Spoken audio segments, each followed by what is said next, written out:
We have a question about, in the Pearson and the regression formula, what is SSX and SP? Because they seem to stand for different things in the different formulas. No, they don't. Would you define those, please? They better not. If they do, then there is a problem. SP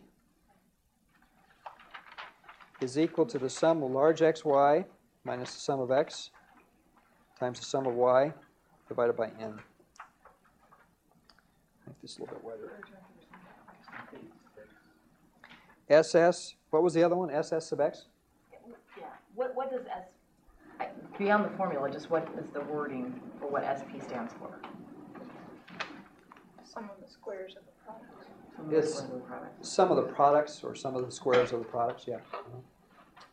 But those are the two words, sum of products. And we talk about cross products. We talk about x and we talk about y. So we have to use the x and y values.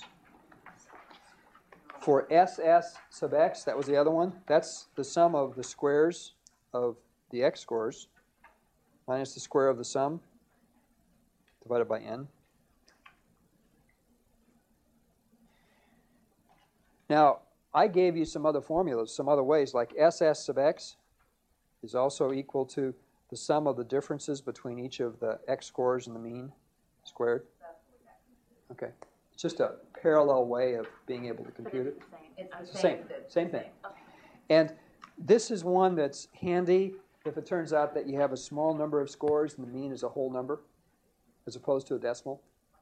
If you have a bunch of scores and the mean is not some whole number, it's 95.623, you don't want to use this because you get rounding all the time.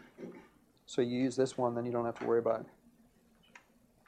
And there's also another way to compute the sum of the products. So it's not just one way. That's just like there were 3 formulas that I gave you for computing a Pearson correlation coefficient. You can choose any one of those 3. By the way, when it comes to the test, do please check out the information that I give you and see if it's useful. And it may be. Or not.